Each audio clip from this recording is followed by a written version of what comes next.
Herzlich willkommen zu den schönsten Aufgaben aller Zeiten. Hier haben wir eine Studie von Vancouver aus dem Jahr 1916. Weiß ist am Zug und Weiß kann die Partie gewinnen. Und wenn du Vancouver hörst, dann denkst du vielleicht an die Vancouver-Verteidigung. Da geht es im Turmendspiel, ja, um sozusagen die Verteidigung gegen so einen Randbauern wie den hier. Nur das Witzige an der Stellung ist, die Studie ist von Vancouver zwar und es hat aber diesmal nichts mit der Vancouver Verteidigung zu tun. Es ist sogar eher ein bisschen charakteristisch, dass wir hier etwas in Richtung Brückenbau haben. So, das war hoffentlich ein ganz abstrakter Tipp, der dir nur ein bisschen weitergeholfen hat. Pausiere erstmal das Video und versuch selbst die Lösung zu finden. Du hast die Chance, das Video zu pausieren. Und ja, ich hatte schon gesagt, sozusagen Randbauer macht hier tatsächlich gar nicht so viel.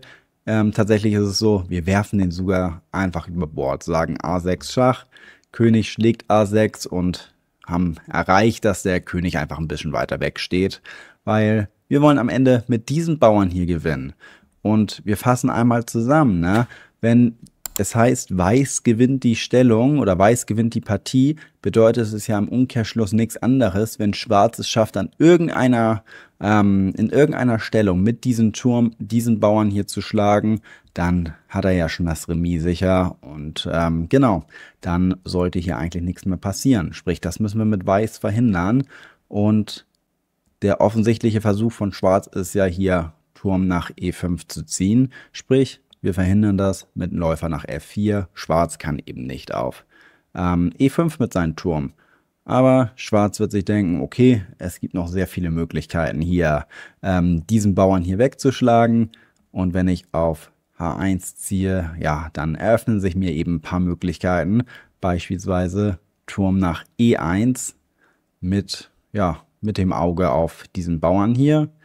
Der Weißspieler muss es ja wieder verhindern, weil Weiß gewinnt ja die Partie.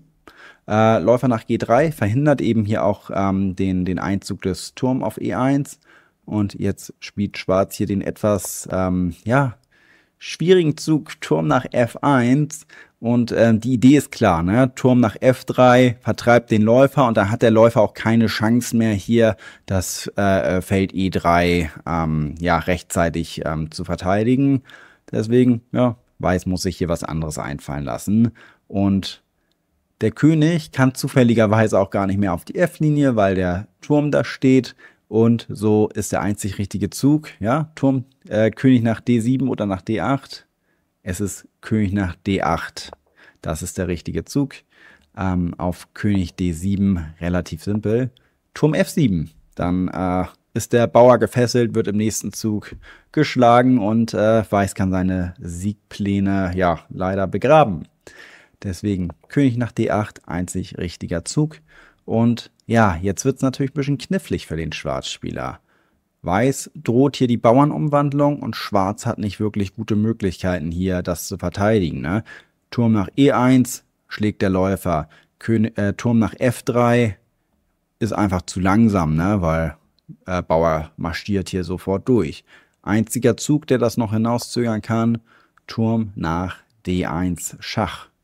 Und jetzt ist sozusagen, der König kann jetzt hier nach C7 fliehen. Also hier wird die Idee von A6, König schlägt A6 deutlich. Der König flieht und ja, Schwarz muss sich Gedanken machen, wie kann ich hier überhaupt noch die Bauernumwandlung verhindern. Einziger Zug, Turm nach C1, wieder Schach geben. König nach D7. Jetzt kann der König nach D7, weil Turm nach F7 gar nicht mehr droht. Und Turm nach C7 stellt einfach keine Drohung auf. Und das heißt, Weiß hat hier den Fortschritt erzielt, hat den König schon mal auf D7 bekommen, statt auf D8. Schwarz hat keine anderen Möglichkeiten. Er muss hier weiterhin Schach geben, um die Bauernumwandlung zu verhindern.